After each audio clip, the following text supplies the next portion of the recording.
Olá, nessa aula vamos continuar vendo um pouquinho de R Markdown. Uma função interessante do R Markdown é a criação de projetos. Então vamos criar um novo projeto. Então vamos em Arquivo, Novo Projeto. Aí a gente vai aqui nessa primeira opção, Novo Projeto. A gente vai colocar o nome do nosso projeto.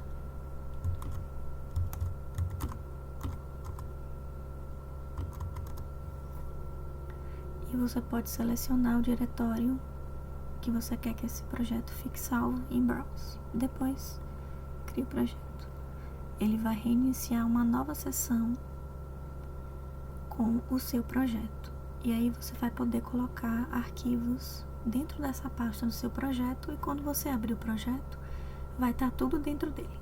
Então vamos criar um novo arquivo. Vamos aqui na folhinha, novo arquivo, e agora vamos na segunda opção, R Markdown. Então vamos colocar o título do nosso arquivo.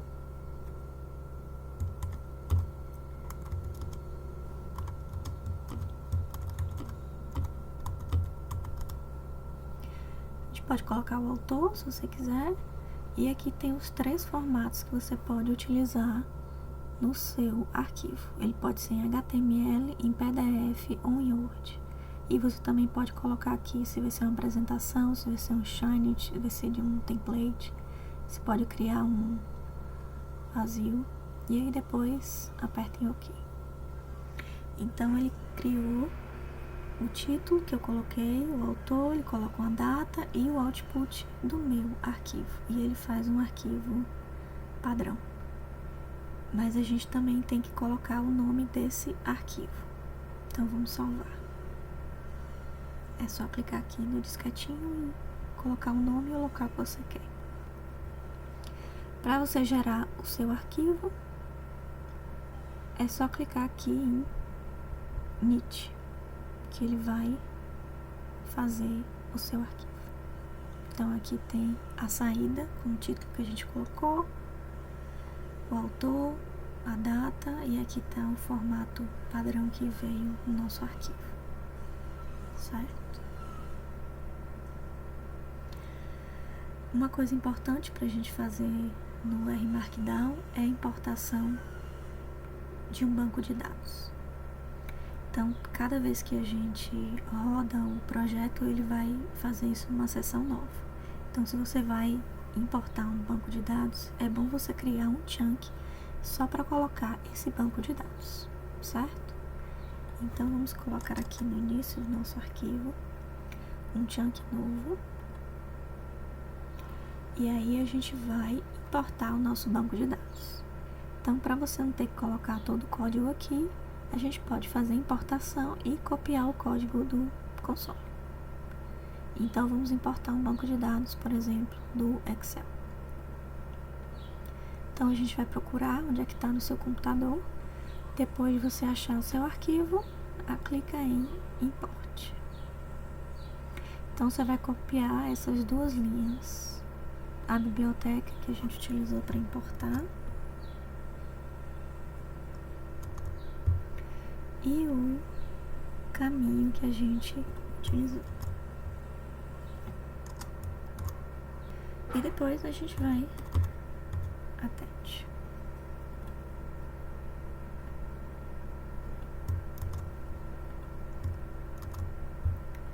É importante a gente colocar alguns argumentos nesse chunk.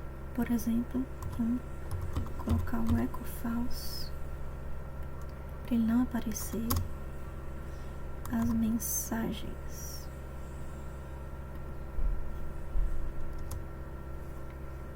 Também não. E os warnings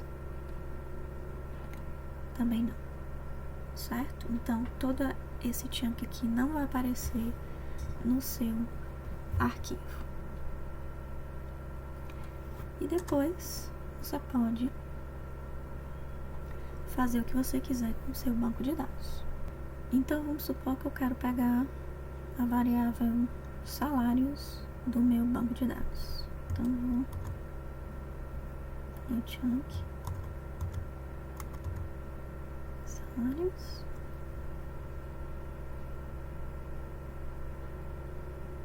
então que ele colocou apenas o chunk que eu escrevi salários e a resposta. Observe que ele não colocou a importação no banco de dados. Uma outra coisa interessante da gente fazer é a criação de tabelas, por exemplo, certo? Então a gente pode colocar a tabela escrevendo ela manualmente. Então aqui eu fiz tabela 1 e escrevi a minha tabela. Então eu vou botar as minhas variáveis e vou separar por tracinhos, certo? Então essa vai ficar a minha tabela.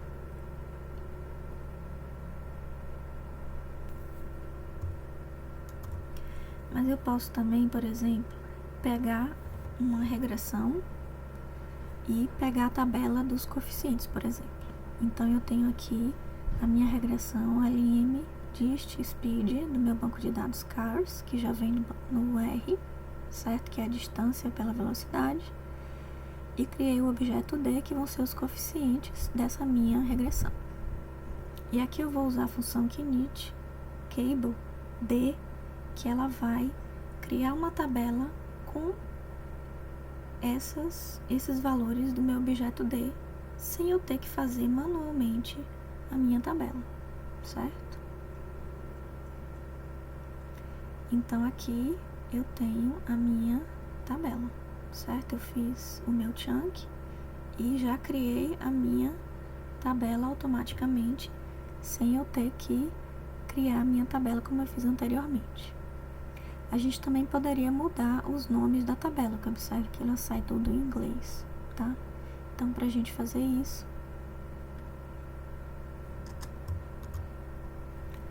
a gente vai fazer row names, a gente vai mudar os nomes das minhas linhas, certo? Então, eu vou colocar aqui beta 0 e beta 1, em vez de intercepto e variável, o variável que ela tinha botado. E no nome das colunas eu vou botar estimativa, erro padrão, valor de T e p-valor, certo? E aí eu vou fazer a minha tabela. Então vamos ver como é que vai ficar. Então aqui observem que a gente tem a mesma tabela que a gente tinha anteriormente. E ao invés de a gente ter intercepto, eu botei beta 0. Em vez de ter velocidade, eu botei beta 1. Em vez de estimate, ficou estimativa. E por aí vai, certo? Então essa é uma vantagem da gente utilizar o Markdown, que a gente pode criar as tabelas automaticamente, sem ter que rodar, pegar o valor do console para depois criar a nossa tabela. Então é isso, espero que vocês tenham gostado e até a próxima.